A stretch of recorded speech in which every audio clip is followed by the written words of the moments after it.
Hello everyone, I welcome to super engineer classes. आज की इस वीडियो में हम लोग पिछले लेक्चर को कंटिन्यू करेंगे। कल के वीडियो में हम लोगों ने क्रीप तक चीज़ों को कवर किया था। आज की इस वीडियो में हम लोग resilience, proof resilience, modulus of resilience इन्हें एक साथ ही कवर करेंगे और अच्छे वे में कवर करेंगे ताकि आप इसे भूल ना पाएँ। इसके लिए हम लोग सबसे पहले बनाते हैं स्ट्रेस स्ट्रेन डायग्राम और इसी की सहायता से हम लोग तीनों डिफिनेशंस को एक साथ कवर करेंगे। स्ट्रेस स्ट्रेन डायग्राम में आपने देखा होगा ये होता है हमारा पास proportionality point, limit of proportionality, यहाँ तक हुक्स लॉ वैलिड होता है। इसलिए यहाँ पर हमारा ग्राफ कैसा बनता है, लीनियर बनता है, क्योंकि हुक्स लॉ क्या होता है, हुक्स लॉ ये कहता है कि जो स्ट्रेस होगा वो हमारा डायरेक्टली प्रोपोर्शनल टू होगा स्ट्रेन के। ठीक है, अब यहाँ से आगे ये हमारा पॉइंट हो गया P। इसके बाद यहाँ से नॉन लीनियर ग्राफ होगा, यहाँ पर होगा इलास्टिक पॉइंट, यहाँ पर हुक्स लॉ वैलिड नहीं होता है। इसके बाद यहाँ पर हमारे पास होगा अपर यील्ड पॉइंट, इसके बाद यहाँ पर लोअर यील्ड पॉइंट। अपर यील्ड पॉइंट मतलब यहाँ से हमारे पास यील्डिंग बॉडी में डिफॉर्मेशन स्टार्ट हो जाता है, परमानेंट यहाँ पर बॉडी में डिफॉर्मेशन होने लगता है। इसके बाद यहाँ पर हमारे पास लोअर यील्ड पॉइंट जिसे हम लोग कह सकते हैं C डैश और C से। इसके बाद यहाँ पर मेरे पास होता है जिसे हम लोग कहते हैं ट्रांजिशन पॉइंट D।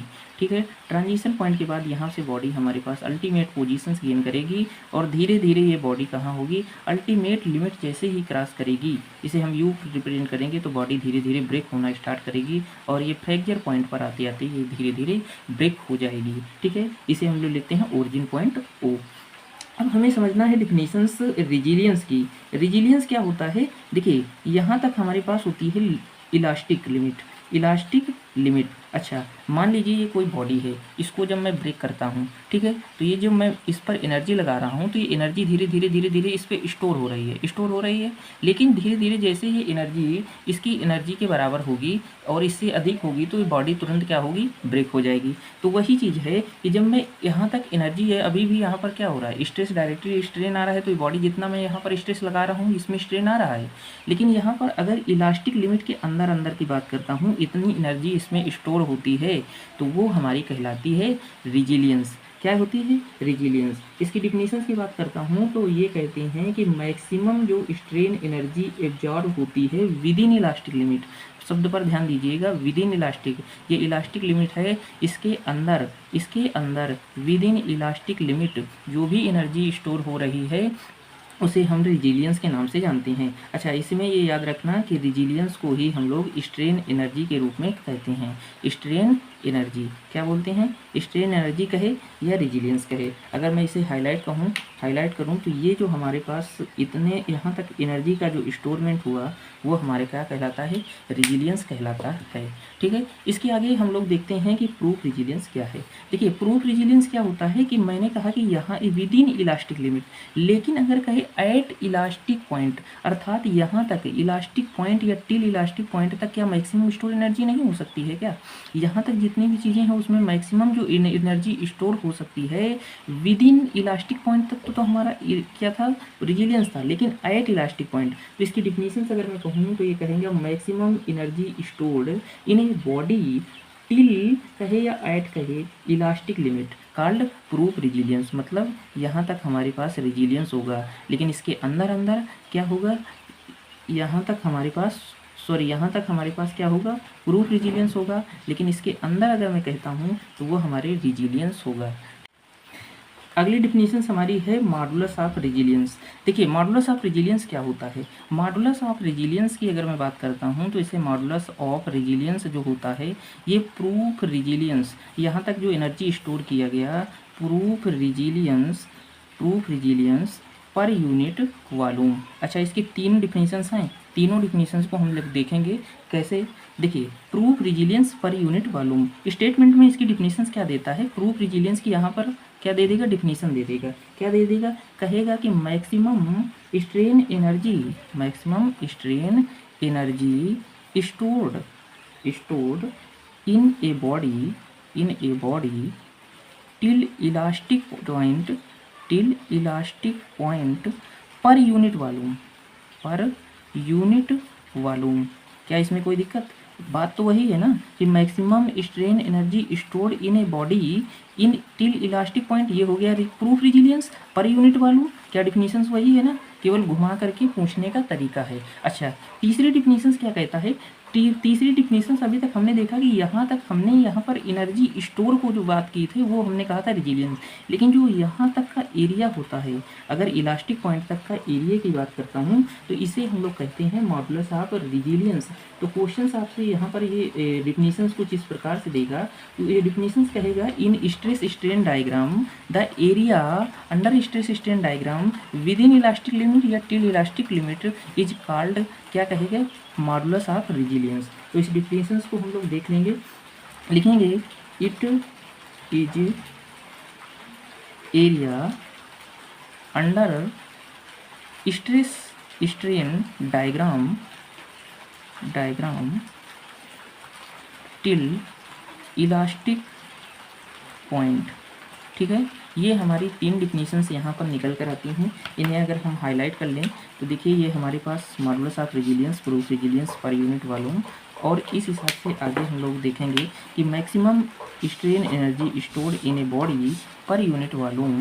दूसरी डिफिनेशन हमारी ये है कि यहाँ तक का जो एरिया है उसे हम लोग क्या कहते हैं, इसे हम लोग कहते हैं कि प्रूफ रेजिलियंस और मॉडुलस ऑफ रेजिलियंस। इस हिसाब से हमारा कवर हुआ।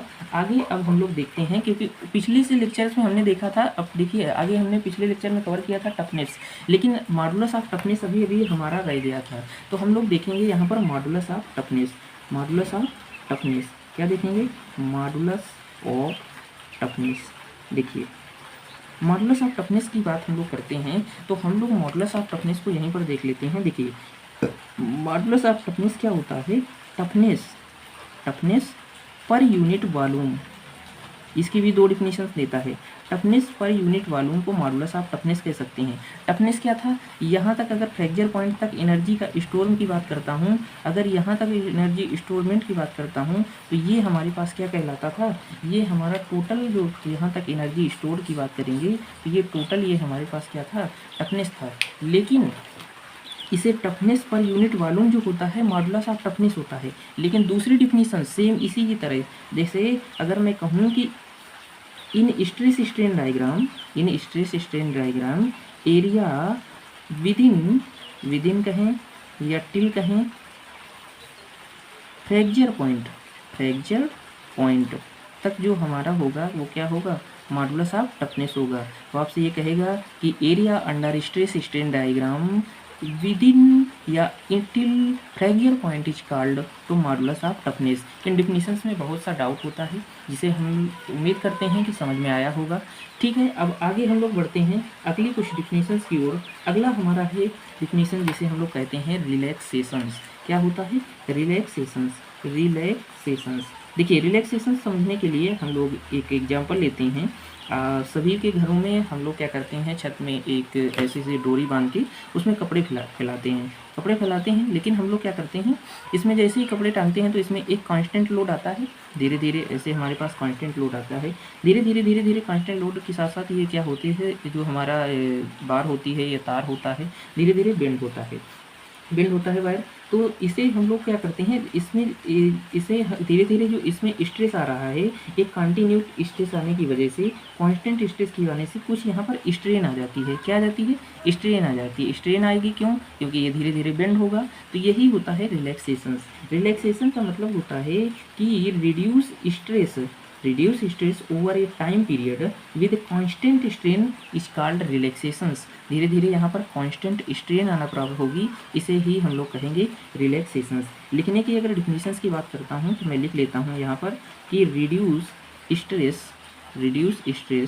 over period of time with constant strain called relaxations. क्या बोलेंगे, रिलैक्सेशन। समझ में आ गया, ठीक है। फटीग की बात हमने कर ही ली थी। इसके बाद अब हमारे पास कुछ डिफिनेशंस और रह गई हैं। देखिए कुछ इंपॉर्टेंट टर्म्स हैं जिसे इससे ऑब्जेक्टिव क्वेश्चंस हमेशा बनते हैं। कुछ सीक्वेंस आपसे पूछे जाते हैं। क्या पूछे जाते हैं, सीक्वेंस। कौन से सीक्वेंस, देखिए आपसे ये पूछेगा कि ये बताइए कि मॉडुलस इलास्टिसिटी, हम लोग देखेंगे मॉडुलस ऑफ इलास्टिसिटी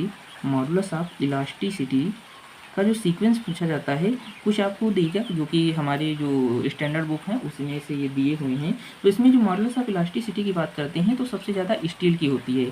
जनरली अगर मैं देखूँ तो इसकी आपको डिफिनीशन, तो इसकी वैल्यू तो याद ही रखना पड़ेगा, 200 गीगा पास्कल्स होती है। इसे अगर मैं कहूँ तो ये 2 × 10⁵ मेगा पास्कल्स या न्यूटन पर mm² लिख सकते हैं।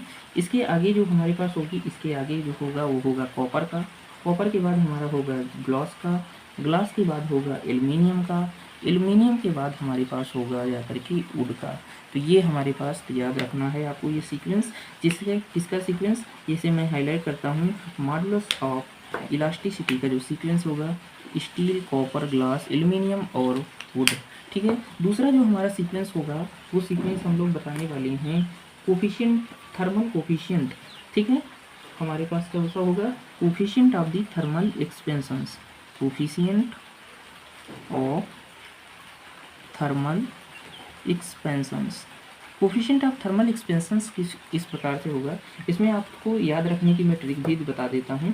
कोफिशिएंट ऑफ थर्मल एक्सपेंशंस में आपको ABC याद रखना पड़ेगा, ABC। इसके बाद ये लास्ट में सबसे बाद में आएगा M।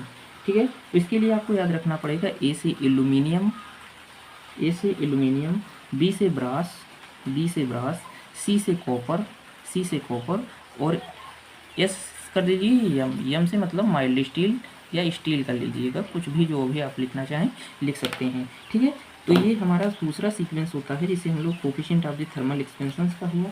तीसरा जो हमारे पास एक और सीक्वेंस होगा उस सीक्वेंस कुछ इस प्रकार से होगा जिसे हम लोग डक्टिलिटी का सीक्वेंस पूछा जाता है। किसका पूछता है, डक्टिलिटी। किसका पूछता है, डक्टिलिटी। डक्टिलिटी का सीक्वेंस अगर मैं देखूँगी तो डक्टिलिटी में सबसे पहले जो होता है वो होता है wrought iron, wrought iron, wrought iron. इसके बाद आपसे पूछेगा माइल्ड स्टील, माइल्ड स्टील। इसके बाद होगा ब्रोंज, ब्रोंज। इसके बाद high carbon steel, high carbon steel. ठीक है। इसके बाद कास्ट आयरन, कास्ट आयरन। फिर होगा पिग आयरन, पिग आयरन। अच्छा, इसे आप समझकर कर सकते हैं डक्टिलिटी। क्यों, क्योंकि आपको पता होना चाहिए, अगर मैं थोड़ा सा बताऊं कि जिसमें कार्बन कंटेंट अधिक होगा, कार्बन कंटेंट अगर अधिक होगा तो उसकी डक्टिलिटी भी क्या होगी, उसकी डक्टिलिटी इन्वर्सली होती है कार्बन कंटेंट के, तो डक्टिलिटी उसकी क्या होगी, कम होगी। ठीक है। और डक्टिलिटी, ये important point, ductility directly proportional to होती है टफनेस की। किसके, टफनेस के। कोई भी मटेरियल जितना डक्टाइल्स होगा उतना ही टफनेस उसमें अधिक होगी, तो याद रखना। लेकिन अगर मैं कहता हूँ कि कार्बन की डायरेक्टली प्रोपोर्शनल टू होता है हार्डनेस और टफनेस के इन्वर्सली प्रोपोर्शनल टू होता है हार्डनेस। ठीक है। क्योंकि डक्टिलिटी जो होती है डायरेक्टली प्रोपोर्शनल टू टफनेस। ठीक है। अगर मैं कहूँ इन्वर्सली प्रोपोर्शनल टू हार्डनेस, याद रहेगा। यहाँ से बेसिक डेफिनेशंस हमारी कवर हुई। अब आगे हम लोग कुछ स्टैंडर्ड डेफिनेशंस की बात करते हैं जिसके बारे में हमें यहाँ पर पढ़ना है। ठीक है। तो हम लोग सबसे पहले जो बात करेंगे वो बात करेंगे हमारे पास स्ट्रेस क्या होता है। स्ट्रेस क्या होता है, स्ट्रेस। अच्छा, स्ट्रेस जाने से पहले एक चीज़ आपको मालूम होगा, आप लोगों ने अभी तक पढ़ा भी होगा कि हमारे पास अभी तक हमने क्या क्वांटिटी पढ़ा है, क्वांटिटी कौन सी हमने कहा, स्केलर क्वांटिटी, स्केलर क्वांटिटी। दूसरी अभी हमने पढ़ा है वेक्टर क्वांटिटी। क्या पढ़ा है, दूसरी हमने पढ़ा है वेक्टर क्वांटिटी, वेक्टर क्वांटिटी। इसे हम लोग कहते हैं अदिश, इसे हम लोग कहते हैं सदिश। ठीक है। इसमें हमारे पास क्या होता है, इसमें हमारे पास परिमाण होता है। परिमाण का मतलब अगर मैं कहूँ तो केवल और केवल मैग्नीट्यूड होता है, कोई भी डायरेक्शंस नहीं होती है। ठीक है। लेकिन अगर मैं इसमें बात करता हूँ तो इसमें मैग्नीट्यूड भी होता है, इसी के साथ साथ कोई एक स्पेसिफिक डायरेक्शंस भी होती है। लेकिन तीसरी क्वांटिटी हमारे पास होती है टेंसर क्वांटिटी। इसमें जितनी भी हमारे पास सौम्य क्वांटिटी होंगी, स्ट्रेस कहे, स्ट्रेन कहे, मॉडुलस ऑफ इलास्टिसिटी कहे, कुछ भी कहे, वो हमारे पास सभी क्वांटिटी कैसी होती हैं, टेंसर क्वांटिटी होती हैं। और टेंसर क्वांटिटी होती क्या है, इसमें हमारे पास मैग्नीट्यूड भी होता है, मैग्नीट्यूड होता है, लेकिन जो डायरेक्शंस होती है ना वो कई डायरेक्शंस होती हैं। हो सकता है इस डायरेक्शंस में भी फोर्स लगे, इस भी फोर्स लगे, इसमें भी फोर्स लगे, तो मैग्नीट्यूड तो होगा। मैग्नीट्यूड के साथ साथ डायरेक्शंस जो होगी इसमें कई होगी, इस वजह से इसे हम लोग टेंसर क्वांटिटी के नाम से जानते हैं। ठीक है। तो चलिए अब हम लोग देखते हैं स्ट्रेस। स्ट्रेस क्या होता है कि मान लीजिए कोई बॉडी है, ठीक है, इस पर मैं फोर्स लगाता हूँ, इसे ब्रेक करना है मेरे को, मैंने फोर्स लगा दिया, कंप्रेसिव लगाएं या टेंसाइल लगाएं। मान लीजिए कंप्रेसिव फोर्स हमने लगाया, तो ये कंप्रेसिव फोर्स लगाने के बाद मान लीजिए इस पर मैं कंप्रेसिव फोर्स लगा रहा हूँ, ये बॉडी को ऐसे ऐसे मैं कंप्रेसिव फोर्स लगा रहा हूँ, लेकिन ये बॉडी कंप्रेस नहीं हो रही है। क्यों नहीं हो रही है? क्योंकि इसके जो मॉलिक्यूल्स हैं ना, इसके इंटरनल मॉलिक्यूल जो होते हैं, जो कोहेजन की वजह से अटैच हैं, ये बाहर की ओर हमें क्या कर रहे हैं, धक्का दे रहे हैं। क्यों? जिस तरफ मैं फोर्स लगा रहा हूँ उसके अपोजिट डायरेक्शंस में। तो ये जो होता है यही हमारा होता है स्ट्रेस। मतलब ये इंटरनल रजिस्टिंग फोर्स होता है, produce a point against deformation. जो मैं डिफॉर्मेशन लगा रहा हूँ उसके जो विरुद्ध कार्य कर रहा है, इसे हम लोग कहते हैं स्ट्रेस। अब स्ट्रेस की अगर मैं बात करता हूँ, स्ट्रेस क्या होता है? स्ट्रेस होता है जो भी मैंने फोर्स लगाया है और जितना एरिया है, एरिया हमेशा क्रॉस सेक्शनल एरिया जिस पर हम लोग फोर्स लगा रहे हैं। ऐसा नहीं है कि पूरी बॉडी का एरिया लेंगे, जिस पर हम फोर्स लगा रहे हैं। अच्छा, इसमें अगर मैं यूनिट की बात करता हूँ तो यूनिट क्या होती है? यूनिट जो होती है, फोर्स की यूनिट क्या हो जाएगी? न्यूटन हो जाएगी। फोर्स की यूनिट न्यूटन, एरिया की यूनिट क्या हो जाएगी? Metre square. तो न्यूटन पर मीटर स्क्वायर। अच्छा, इसी की अगर मैं डायमेंशंस देखूँ, ठीक है, तो न्यूटन का जो हमारे पास होती है ML/T-2 और इसकी जो होगी L स्क्वायर। तो यहाँ से आगे जो वैल्यू हमारे पास कट करके निकल कर आएगी, तो ये हमारे पास ऊपर जाएगी, तो ये हमारे पास इसमें घटेगा, तो ये हो जाएगा ML-1T-2। ठीक है, तो ये हमारे पास डायमेंशंस भी निकल कर आ जाती है, याद रखिएगा। ठीक है। अच्छा, स्ट्रेस की बात करता हूँ तो स्ट्रेस भी हमारे पास कई तरह का होता है, थोड़ा सा बेसिक है लेकिन ध्यान दे दीजिएगा। स्ट्रेस में हमारे पास जो होता है, एक होता है normal stress. Normal stress, normal stress में भी हमारे पास दो स्ट्रेस होंगे। जैसे हमारे पास एक होता है direct stress. Direct stress, direct stress क्या होता है? देखिए, डायरेक्ट स्ट्रेस में हम लोग देखते हैं ना कि टेंशन लगा रहे हैं, कंप्रेशन लगा रहे हैं, तो ये डायरेक्ट स्ट्रेस होगा। इसके बाद हमारे पास दूसरा होता है बेंडिंग स्ट्रेस। बेंडिंग स्ट्रेस हमारा आगे एक पूरा चैप्टर है जिसमें हम लोग देखेंगे बेंडिंग स्ट्रेस। बेंडिंग स्ट्रेस की अगर मैं एग्जांपल की बात करते हैं तो हम लोग कहते थे ना My/I, My/I, ठीक है, क्योंकि इसके वो जो मैं लिख भी सकता हूँ σ/z। जेड क्या होता है?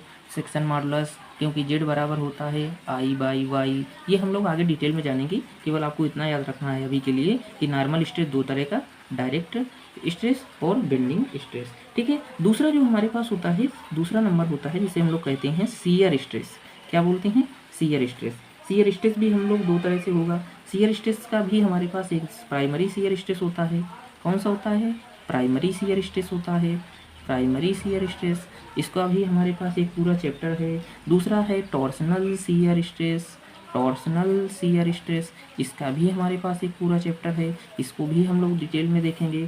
ठीक है, तो अभी के लिए सिर्फ इतना ही। ठीक है, कि हमारे पास शियर स्ट्रेस, इसका प्राइमरी और टॉर्सनल शियर स्ट्रेस। ठीक है। अच्छा, दूसरी चीज़ मैं देखता हूँ स्ट्रेन क्या होता है। दूसरी डिफिनीशन हम लोग क्या देखेंगे, हम लोग जानेंगे थोड़ा सा स्ट्रेन के बारे में। स्ट्रेन के बारे में, ठीक है। स्ट्रेन में हम लोग क्या देखते हैं, ये हमारे पास कोई भी बॉडी थी, हमने इस पर एक फोर्स लगाया। फोर्स लगाने के साथ साथ जैसे ही हमने फोर्स लगाया तो बॉडी क्या हो जाएगी? डिफॉर्म होगी। डिफॉर्म होगी, धीरे धीरे ये क्या हो जाएगी? इसका क्रॉस सेक्शंस कम होगा और ये हमारे पास इसकी लेंथ बढ़ेगी। तो ये हमारे पास जो लेंथ बढ़ गई, ये हमारे पास इंक्रीज लेंथ अगर मैं कहूँ तो ये हमारे पास क्या हो जाएगी? मान लीजिए दोनों को मिलाकर मैं कह सकता हूँ कि डेल्टा एल हमारी इंक्रीज लेंथ हो गई। ठीक है। तो ये जो हमारे पास जितनी लेंथ इंक्रीज हुई, ठीक है, विद रिस्पेक्ट टू जो प्राइमरी लेंथ थी, उसे हम लोग क्या कहते हैं? स्ट्रेन कहते हैं। इसे हम लोग इस साइलेंस से रिप्रेजेंट कर सकते हैं। स्ट्रेन जो होता है, change in length upon original length. क्या होगी? Change in length upon original length. ठीक है। अच्छा, इसमें एक चीज़ हमेशा ऑब्जेक्टिव क्वेश्चन में पूछेगा, क्योंकि इसकी जो यूनिट होगी ना लेंथ की, वो भी क्या हो गई? मीटर होगी। इसकी भी यूनिट क्या होगी? मीटर होगी। मीटर से मीटर कैंसिल, तो इसकी जो यूनिट होती है ये यूनिट लेस क्वांटिटी होती है, डायमेंशन लेस क्वांटिटी होती है, ये याद रखना। या dimension less and unit less quantity, याद रखिएगा, dimension less and unit less quantity. ठीक है, ये तो ठीक थी। लेकिन यहाँ पर हम लोगों ने स्ट्रेस स्ट्रेन तो जनरली पता होता है, लेकिन अब मैं बात करता हूँ कि हमारे पास ट्रू स्ट्रेस और ट्रू स्ट्रेन क्या होता है, किसे हम लोग देखेंगे? हम लोग देखेंगे ट्रू स्ट्रेस। किसे? True stress, true stress and true strain, true strain. अच्छा, ट्रू स्ट्रेस क्या था? ट्रू स्ट्रेस का मतलब होता है जब मैंने फोर्स लगाया किसी भी, मान लीजिए स्ट्रेस था फोर्स अपॉन एरिया, ठीक है, फोर्स अपॉन एरिया। तो यहाँ पर हम लोग एरिया क्या ले रहे थे, जैसे बॉडी थी, डिफॉर्मेशंस के पहले का जो एरिया था वो ले रहे थे, लेकिन जैसे मैंने इस पर फोर्स लगाया तो हो सकता है इसका क्रॉस सेक्शन चेंज हुआ हो। इसके मान लीजिए हॉट बॉडी है तो उतना नहीं समझ में आएगा, लेकिन मान लीजिए इसका क्रॉस सेक्शन चेंज हो गया होगा। देखिए इसे मैं समझाने का प्रयास करता हूँ। ये मान लीजिए कोई बॉडी थी, ठीक है, बॉडी ये थी, बॉडी का ये क्रॉस सेक्शन एरिया होगा, क्रॉस सेक्शन एरिया होगा। इस क्रॉस सेक्शन एरिया को मैं ले रहे था पहले, लेकिन जब मैंने इसमें बॉडी पर फोर्स लगाया, फोर्स मान लीजिए मैंने इसको लगाया और ये बॉडी डिफॉर्म हुई, बॉडी जैसे ही डिफॉर्म हो गई ना तो ये एरिया क्या होगा, एरिया मान लीजिए कम हो गया। कैसा हो गया एरिया, ये कैसा बन गया एरिया, ये कम हो गया। अब जो एरिया, क्योंकि मैंने फोर्स लगाया है टेंसाइल तो एरिया कम होगा, अगर फोर्स लगाता हूँ कंप्रेसिव तो एरिया बढ़ेगा। ये देखिए इसका क्रॉस सेक्शन एरिया कम हो गया, तो ये जो हमारा इंस्टेंटेनियस एरिया है जो हमने तुरंत प्राप्त किया है उसको हम लेंगे, किसको लेंगे, इंस्टेंटेनियस एरिया। तो यहाँ पर हमारे पास आ जाएगी, इसे हम लोग लेंगे इंस्टेंटेनियस एरिया को लेंगे, इंस्टेंटेनियस एरिया को, ठीक है। अच्छा अब इसमें देखिए एक चीज़ इंपॉर्टेंट, अगर मान लीजिए फोर्स हमारा है टेंसाइल नेचर का, कैसा, टेंसाइल नेचर का फोर्स, टेंसाइल नेचर का अगर फोर्स है तो मैंने टेंसाइल नेचर का जब फोर्स लगाया तो क्या क्रॉस सेक्शन एरिया कम होगा, क्रॉस सेक्शन एरिया अगर कम होगा तो क्या स्ट्रेस बढ़ेगा। तो यहाँ पर जो हमारे पास ट्रू स्ट्रेस जो होता है वो हमें बढ़ता हुआ प्रतीत होता है। इसे हम लोग जो पहले स्ट्रेस हमने पढ़ा था इसका जो नाम होता है इंजीनियरिंग स्ट्रेस कहें, कन्वेंशनल स्ट्रेस कहें या साइंटिफिक स्ट्रेस कहें, ये होता है जिसे हम लोग इंजीनियरिंग स्ट्रेस से, ठीक है, इंजीनियरिंग स्ट्रेस से। लेकिन अगर मैं कहता हूँ कि मैं फोर्स लगाता हूँ कंप्रेसिव नेचर का, कैसा लगाता हूँ, कंप्रेसिव नेचर का, कंप्रेसिव नेचर का मैंने फोर्स लगाया, मान लीजिए जब कंप्रेसिव नेचर से फोर्स लगाया तो एरिया हमारा क्या होगा, बढ़ेगा, बढ़ेगा क्यों, क्योंकि ये हम कंप्रेस कर रहे हैं, कंप्रेस करेंगे तो क्रॉस सेक्शन एरिया बढ़ेगा, तो ये हमारे पास स्ट्रेस जो होगा वो हमारे पास घटेगा, क्या होगा, तो घटेगा। तो इस स्थिति में हमारे पास ट्रू स्ट्रेस जो होता है वो इंजीनियरिंग स्ट्रेस से हमारे पास कम होता है। यह एसएससी जी पिछली बार क्वेश्चन पूछा गया था। इसके साथ साथ मैं बात करता हूँ, अब आते हैं ट्रू स्ट्रेन। ट्रू स्ट्रेन के हमने डिफिनीशंस क्या पढ़ी थी, स्ट्रेन की जो हमारे पास change in length upon original length, क्या पढ़ा था, change in length upon original length. लेकिन इसमें भी हम लोग ओरिजिनल लेंथ वो वाली लेती हैं जो हमारे पास डिफॉर्मेशंस के बाद होती है। अच्छा मान लीजिए ये कोई बॉडी थी, हमने इस पर जब टेंसाइल फोर्स का लगाया तो ये बॉडी डिफॉर्म हो गई, ठीक है, ये डिफॉर्म हुई, ये वैल्यू कितनी हो गई, ये यल थी, यल प्लस डेल्टा यल। तो अब हम लोग यहाँ पर डेल्टा यल बाई यल नहीं लेंगे, यहाँ पर लेंगे स्ट्रेस जो होंगे डेल्टा यल अपान यल प्लस डेल्टा यल, ठीक है। तो ये हमारे पास डिफिनीशंस बनती है। जो हमारे बाद की जो हमारे पास लेंथ बनेगी डिफॉर्मेशंस के बाद उसे हम लोग प्रेफर करेंगे, ठीक है, उसे प्रेफर करेंगे, ठीक है। तो अब इसमें भी यही चीज़, अगर मैं कंप्रेसिव फोर्स लगा रहा हूँ, टेंसाइल फोर्स लगा रहा था तो डेल्टा यल प्लस यल, अगर मैं मान लीजिए यहाँ पर कंप्रेसिव फोर्स लगाता हूँ, कंप्रेसिव फोर्स लगाऊंगा तो ये डेल्टा यल और ये हमारे पास क्या हो जाएगी, क्या मैं कंप्रेसिव फोर्स लगाऊंगा तो ये चीज़, ये हमारी लेंथ इसकी छोटी होगी ना, तो ये मान लीजिए हमने डेल्टा यल लेंथ घट गई तो ये जो डिफिनीशंस में बनेगी तो एल माइनस डेल्टा यल नहीं होगा फार्मूला, समझ में आ गया, क्योंकि यहाँ पर हमारे पास फोर्स कैसा था, कंप्रेसिव था, कैसा था, कंप्रेसिव था, यहाँ पर कैसा था, टेंसाइल था। आई होप कि आपको ये समझ में आया होगा। चलिए आगे हम लोग बढ़ते हैं। चलिए अगले स्टेप में हम लोग देखने वाले हैं वॉल्यूमेट्रिक स्ट्रेन। इस वॉल्यूमेट्रिक स्ट्रेन, इसमें मैक्सिमम बच्चों का डाउट रहता है और ये डाउट वाला पॉइंट भी है। देखिए मैं वॉल्यूमेट्रिक स्ट्रेन को आपको बहुत अच्छे से समझाने वाला हूँ। वॉल्यूमेट्रिक स्ट्रेन, जनरली आपने स्ट्रेन देखा होगा कि स्ट्रेन क्या होता है, change in length upon original length. Volumetric strain अगर मैं कहूँ एरिया के टर्म में कहेंगे तो change in area upon original area. उसी में अगर मैं कहूँ तो ये वॉल्यूमेट्रिक स्ट्रेन कहते हैं change in volume upon original volume, ठीक है। लेकिन जो इसमें डिफिनीशंस के बाद हमारे पास क्या होती है, इसे हम लिखने का तरीका कैसे हो सकता है, तो मैं मान लेता हूँ कि यहाँ पर हमारे पास change in volume upon original volume. देखिए अगर मान लीजिए मैं एज्यूम करता हूँ, थोड़ा सा ध्यान से देखिएगा, ये मान लीजिए कोई भी हमारे पास बॉडी थी, इसे मैं 3D मॉडल में बनाऊँगा तभी चीज़ें समझ में आएंगी, ठीक है। ये हमारी बॉडी है, ठीक है। ये क्या इसकी लेंथ नहीं होगी, ये लेंथ होगी, ठीक है, ये इसकी विड्थ होगी, ये इसकी क्या हो जाएगी, ये इसकी डेप्थ हो जाएगी। इसमें कोई किसी को दिक्कत नहीं, ठीक है। अच्छा, अगर मैं कहता हूँ क्या इसको मैं दूसरे टर्म में लिखना चाहूँ, तो क्या मैं इसको दूसरे टर्म में लिखना चाहूँ तो स्ट्रेन वॉल्यूमेट्रिक जो होगी, क्या स्ट्रेन अगर मैं लेंथ में कहूँ तो लेंथ का मतलब एक्स डायरेक्शंस में, ठीक है। अगर स्ट्रेन वाई डायरेक्शंस में कहूँ, क्या स्ट्रेन जेड डायरेक्शंस में कहूँ, क्या मैं ये लिख नहीं सकता हूँ। ये देखिए तीनों तरह से आपको लिखना आना चाहिए। अभी दूसरा तरीका भी मैं बता रहा हूँ कि किसी भी तरीके से ऑब्जेक्टिव में क्वेश्चंस दे देता है, ठीक है।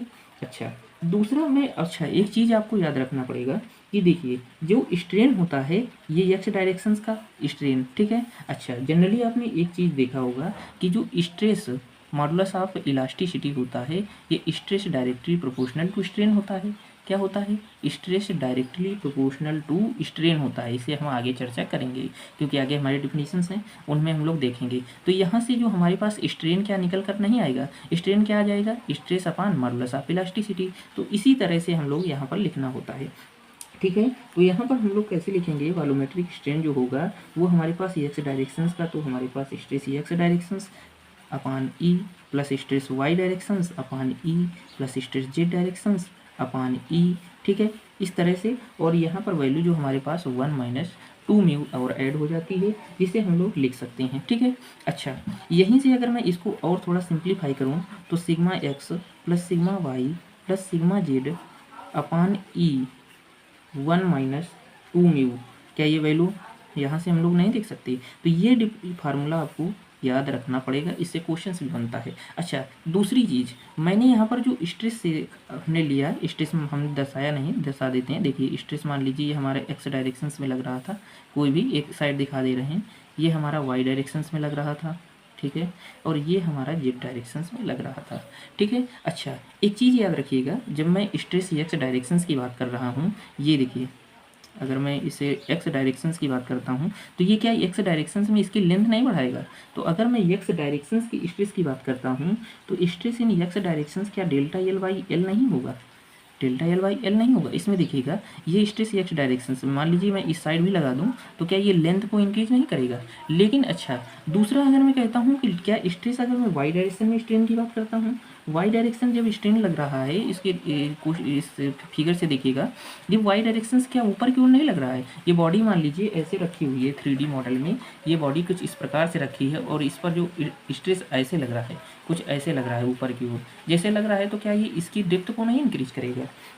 तो उस स्ट्रेन क्या हो जाएगी, ये चीज़ें बहुत कंफ्यूजन में आ जाती हैं, याद रखना डेल्टा डी बाई डी, ठीक है। अच्छा, स्ट्रेन की बात अगर मैं कहता हूँ कि स्ट्रेन अगर मैं जेड डायरेक्शंस की बात करूँ, जेड डायरेक्शंस में स्ट्रेन क्या होता है, ये बॉडी थी जेड डायरेक्शंस थी, जेड डायरेक्शंस क्या इस तरह से नहीं लग रही, क्या इसकी विड्थ नहीं बढ़ाएगा। अगर जेड डायरेक्शंस है बॉडी में मैं ऐसे लगाऊं तो क्या ये विड्थ नहीं बढ़ाएगा, क्या ये विड्थ ही तो इसकी बढ़ेगी, क्योंकि बॉडी जो यहाँ पर दिखाई गई है आपको थोड़ा सा ऐसे दिखिए, तिरछा इस तरह से आपको दिख रही है, इस तरह से हम लोग फिगर में देख पा रहे हैं। तो ये हमारे पास क्या होगी, तो ये हमारे पास होगी डेल्टा बी बाई बी, ठीक है। अच्छा, इसमें दूसरा देखने का तरीका क्या होता है, लिखने का तरीका, और यही से क्वेश्चंस बनता भी है। लिखने का तरीका अगर मैं मान लीजिए एक्स डायरेक्शंस में बात कर रहा हूँ तो एक्स डायरेक्शंस में हम लोग देखेंगे सिग्मा एक्स जो हमारे पास स्ट्रेस आ रहा था, ठीक है, अपान ई, यही तो हमने देखा था स्ट्रेस, जो जितना स्ट्रेस उसके बाद मॉडुलस ऑफ इलास्टिसिटी। लेकिन इसके बाद जो हमने एक्स डायरेक्शन का चाहिए था केवल एक्स का ही लेंगे, ठीक है। इसके साथ जितने भी लिखेंगे हम लोग पॉइसन रेशियो के साथ लिखेंगे, ठीक है।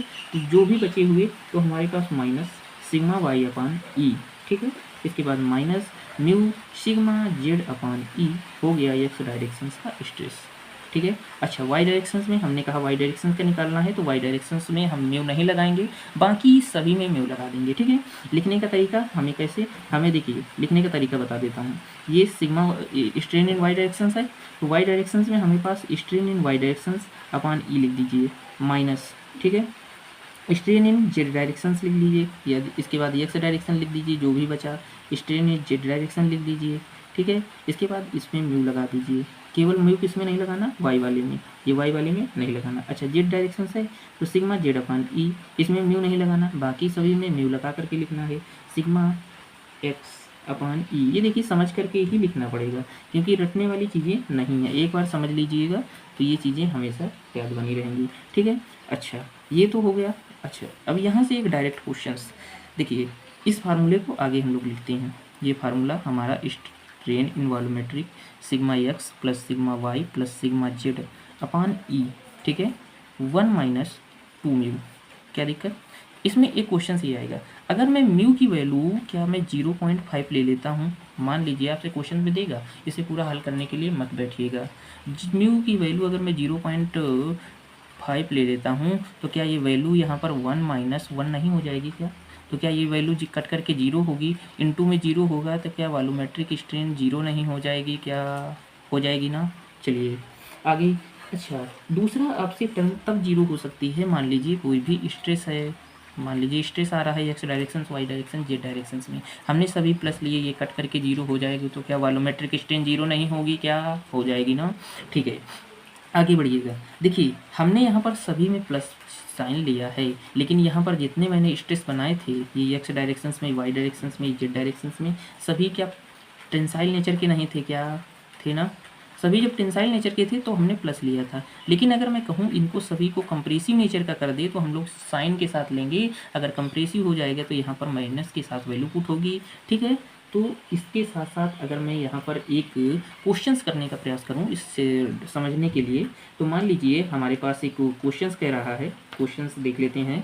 क्वेश्चंस अगर हम देखें तो मान लीजिए हमारे पास ये क्वेश्चंस है कुछ इस प्रकार से कि एक बॉडी है, ठीक है, जिसमें मॉडुलस ऑफ इलास्टिसिटी की वैल्यू देख देते हैं, 2×10⁵ मेगा पास्कल्स दे देता है, ठीक है। म्यू की वैल्यू अगर मैं कहता हूँ, जिसे पॉइसन रेशियो कहते हैं, 0.4 दे देता है, ठीक है। आपसे कहता है कि वॉल्यूमेट्रिक स्ट्रेन बताइए, क्वेश्चन ध्यान से सुनते जाइएगा, वॉल्यूमेट्रिक स्ट्रेन बताइए, और एक डायग्राम आपका दिया हुआ है। डायग्राम कुछ इस प्रकार से दिया हुआ है कि ये बॉडी है, और इस बॉडी में जो डायग्राम ऐसे दिया हुआ है, मैं बना देता हूँ, कुछ इस तरह से है कि ये बॉडी जो है ना, इसमें जो हमारे पास क्या कहते हैं, एक्स डायरेक्शंस में जो स्ट्रेस लग रहा है, ये लग रहा है 200 mega pascals, 200 mega pascals. Y directions में यहाँ पर देखिए फोर्स जो है कंप्रेसिव नेचर का लग रहा है 300 मेगा पास्कल्स, जो कि एक्स डायरेक्शंस में, और जेड डायरेक्शंस में ये फोर्स लग रहा है 100 मेगा पास्कल्स, 100 मेगा पास्कल्स, ठीक है। अच्छा, तीसरी चीज़ अगर मैं कहता हूँ कि ये वैल्यू यहाँ पर जो लेंथ दी हुई है दूसरे से, तो यहाँ पर जो लेंथ दी हुई है, ये दी हुई है 400 mm, 400 mm, ठीक है। ये दी हुई है 30 mm, ये वैल्यू विड्थ जो है 30 mm, और डेप्थ जो इसकी दी हुई है वो भी दी है 30 mm, ठीक है। तो यहाँ पर वॉल्यूमेट्रिक स्ट्रेन के लिए हमें पास फार्मूला क्या होना चाहिए, एक्स डायरेक्शन का स्ट्रेस, वाई डायरेक्शन का स्ट्रेस, जेड डायरेक्शन का स्ट्रेस अपान ई, ठीक है, और 1 माइनस 2 म्यू। इसको आप भूल रहे हैं 1 माइनस 2 म्यू, को याद करने का तरीका मैं बता देता हूँ, आगे जब आप फार्मूला पढ़ेंगे आपको याद भी होगा शायद, ई बराबर 3k1 माइनस 2 म्यू। यहाँ पर हम लोग फार्मूला इससे याद रखना कि ये टर्म जो है हमें यहाँ पर ऐड करनी होती है, ठीक है। चलिए, स्ट्रेस इन एक्स डायरेक्शंस में स्ट्रेस देखेंगे कंप्रेसिव नेचर का, तो चिन्ह के साथ माइनस का 300, प्लस वाई डायरेक्शंस में टेंसाइल नेचर का 200, जेड डायरेक्शंस में प्लस का 100 अपान ई, इसके बाद 1 माइनस 0.4 इंटू 2। क्या दिक्कत?